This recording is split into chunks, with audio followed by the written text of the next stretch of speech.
যিসকল তোমালোকৰ পাঠ্যপুথিৰ অন্তৰ্গত কুৰ্গ নামৰ পাঠটো আজি কিছু আলোচনা কৰিম।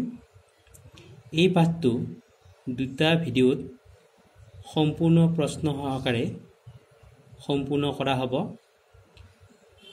গতিকে আশা কৰোঁ তোমালোকৰ কিছু হ'লেও কামত আহিব। এতিয়া আমি আৰম্ভ কৰোঁ। যে ইয়াৰ আগতে আমি জানো অসমক চাহৰ দেশ বুলি কোৱা হয়। Assam is called tea country. Why Assam is called tea country? Because tea is abound in Assam. অসমত সৰহ পৰিমাণে চাহ পোৱা যায়, সেইকাৰণে অসমক চাহৰ দেশ বুলি কোৱা হয়। ঠিক সেইদৰে coffee is abound in Coorg. কুৰ্গত সেই কুৰ্গ নামৰ ঠাইটুকুৰাত কফি সৰহ পৰিমাণে পোৱা যায় আৰু সেইকাৰণে Coorg is called coffee country. কুৰ্গক কফি দেশ বুলি কোৱা হয়। এতিয়া চোৱা, Coorg is coffee country famous for its rain forest and spices. Rain forest মানে হ'ল জানো বৰ্ষাৰণ্য। বৰ্ষাৰণ্য মানে কি? য'ত গছবোৰ বছৰৰ 12 মাহে কি হৈ থাকে? সেউজীয়া হৈ থাকে। কেতিয়াও আমাৰ ইয়াৰ দৰে গছৰ পাতবোৰ সম্পূৰ্ণৰূপে সৰি নাযায়। এণ্ড স্পাইচেছ, স্পাইচেছ মানে হ'ল মছলা। আমি যে খাওঁ আদা, নহৰু, গাৰ্লিক, এইবিলাক। যে ফেমাছ ফৰ মানে হ'ল বিখ্যাত। যে কফি দেশ কুৰ্গ বৰ্ষাৰণ্য আৰু মছলাৰ কাৰণে বিখ্যাত। এতিয়া চোৱা, প্ৰথম লাইনটো দিয়া আছে, midway between Mysore and the coastal town of Mangalore sits a piece of heaven that must have drifted from the kingdom of God. In the very first line, the author gives the geographical location of Kurg.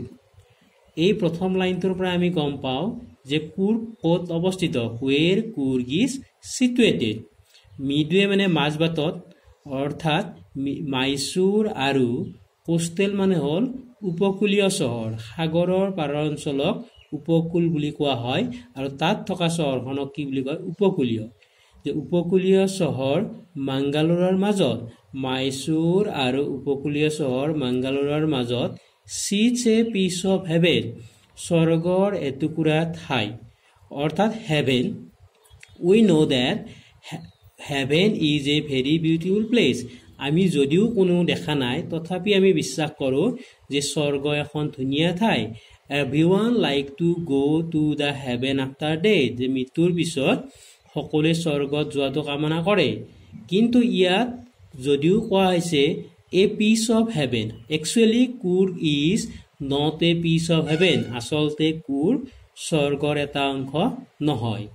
Then why the author call it a piece of heaven? Actually, bringing the reference of heaven, the author wanted to show the beauty of Kurg. It shows that the Kurg is a very beautiful place. আৰু কি কৈছে? That must have drifted from the kingdom of God. যিটুকুৰা নিশ্চয় ভগৱানৰ সাম্ৰাজ্যৰ পৰা, ড্ৰিফটেড মানে ভাহি অহা, ভগৱানৰ সাম্ৰাজ্যৰ পৰা ভাহি আহিছে। This land of rolling hills. This land of rolling hills মানে Coorg is called land of rolling hills. Why? Because Coorg is full of sloping hills. যে কুৰ্গ এখন পাহাৰীয়া ঠাই আৰু কুৰ্গত শ্লোপিং হিলছ। শ্লোপিং মানে কি? এঢলীয়া। যে এঢলীয়া পাহাৰেৰে সমগ্ৰ কুৰ্গখন ভৰি আছে, সেইকাৰণে Coorg is called land of rolling hills. আৰু এই লেণ্ড অফ ৰোলিং হিলছত, এই কুৰ্গত ইজ ইনহেবিটেড বাই, বসবাস কৰি কোনে আছে? A proud race of martial men, এটা গৌৰৱ কৰিব পৰা পৰাক্ৰমী জাতিয়ে, বিউটিফুল উমেন, ধুনীয়া মহিলাবোৰে, এণ্ড ৱাইল্ড ক্ৰিয়েচাৰ্ছ, আৰু বনৰীয়া প্ৰাণীবোৰে। এইটো বুজি পালোঁ।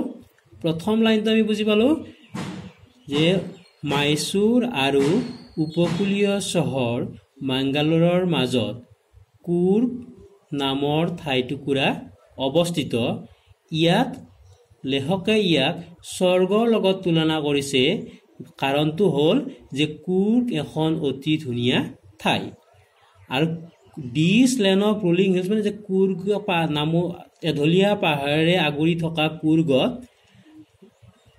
এটা পৰাক্ৰমী জাতিয়ে ধুনীয়া মহিলা আৰু বনৰীয়া প্ৰাণীবোৰে বসবাস কৰি আছে। এতিয়া নেক্সট পেৰেগ্ৰাফটো চাওঁ আহা। Coorg or Kodagu. Coorg or Kodagu means the other name of Coorg is Kodagu. কুৰ্গৰ আন এটা নাম হ'ল কোডাগু। Coorg is also known as Kodagu.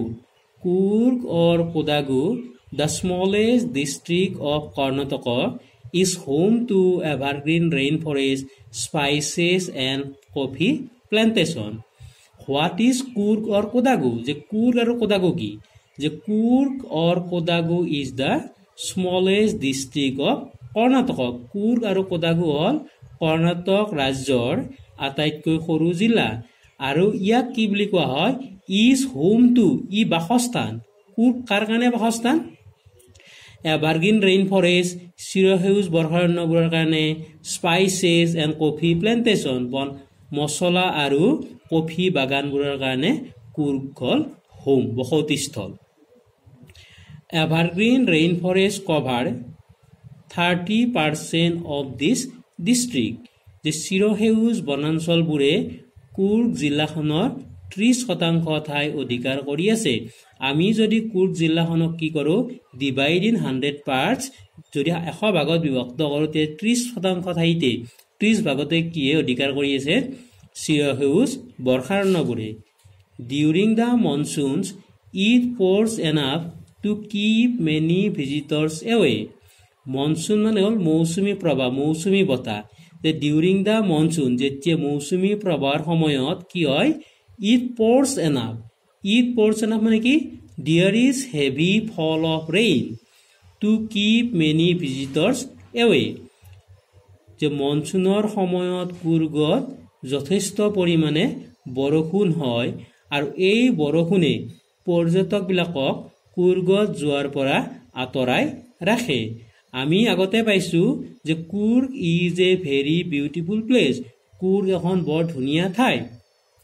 আৰু সেয়েহে প্ৰত্যেক বছৰে এভৰি ইয়াৰ মেনি ভিজিটৰ্ছ ভিজিট কুৰ্গ। প্ৰত্যেক বছৰে বহুত পৰ্যটকে কুৰ্গলৈ যায়। কিন্তু কি হয়, মনচুনৰ সময়ত যথেষ্ট বৰষুণ হোৱাৰ কাৰণে সেইখিনি সময়ত পৰ্যটকবোৰ কুৰ্গত যোৱাৰ পৰা বিৰত থাকে। The season of joy commences from September and continues till March. The season of joy মানে কি? ভাল সময়। যে কুৰ্গত ভাল সময়, commences মানে আৰম্ভ হয়। যে কুৰ্গত ভাল সময় কেতিয়াৰ পৰা আৰম্ভ হয়? ফ্ৰম ছেপ্টেম্বৰ, ছেপ্টেম্বৰ মাহৰ পৰা, and continues till March, আৰু মাৰ্চ মাহ পৰ্যন্ত থাকে। The weather is perfect with some showers thrown in for good measures. আৰু যেতিয়া ভাল সময় আৰম্ভ হয়, সেইখিনি সময়ত কি হয়? বতৰটো সম্পূৰ্ণ ভালে থাকে। প্ৰয়োজন মতে 2-এজাক কি দিয়ে? বৰষুণ দিয়ে। The air breathes of invigorating coffee. আৰু তাত আমি কি পাম? যেতিয়া যাম আমি বতাহত বা বায়ুত আমি কি পাম? ইনভিগৰেটিং কফি, শক্তিদায়ক কফিৰ গোন্ধ পাম। ইনভিগৰেটিং মানে কি? Strengthening which supply us energy. Coffee estates and colonial bungalows stand tucked under tree canopies in prime corner. Coffee বাগানবোৰ আৰু কলনিয়েল বংলাবোৰ ক'ত অৱস্থিত? এনে আমি জানো কেনপি মানে হ'ল চন্দ্ৰতাপ, কিন্তু ইয়াত কি বুজাইছে? জোপোহা গছবোৰৰ কথা বুজাইছে। যে কফি বাগান আৰু কলনিয়েল বাংলোবোৰ প্ৰধান কোণবোৰৰ জোপোহা গছবোৰৰ তলত অৱস্থিত আছিল। The fiercely independent people of Coorg are possibly of Greek or Arabic descent. Fiercely মানে হ'ল অতিশয়, বহুত বেছি। ইণ্ডিপেণ্ডেণ্ট মানে স্বাধীন।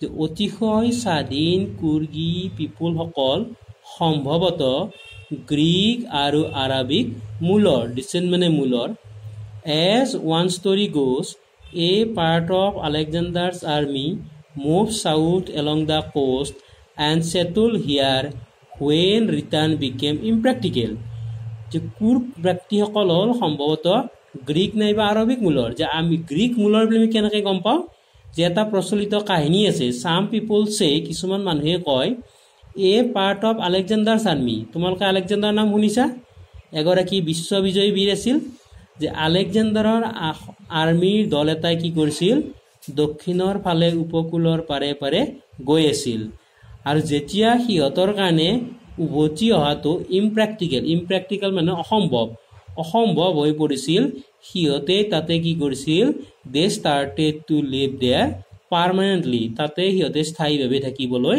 লৈছিল These people married amongst the locals and their culture is apparent in the martial traditions, marriage and religious rites which are distinct from the Hindu mainstream.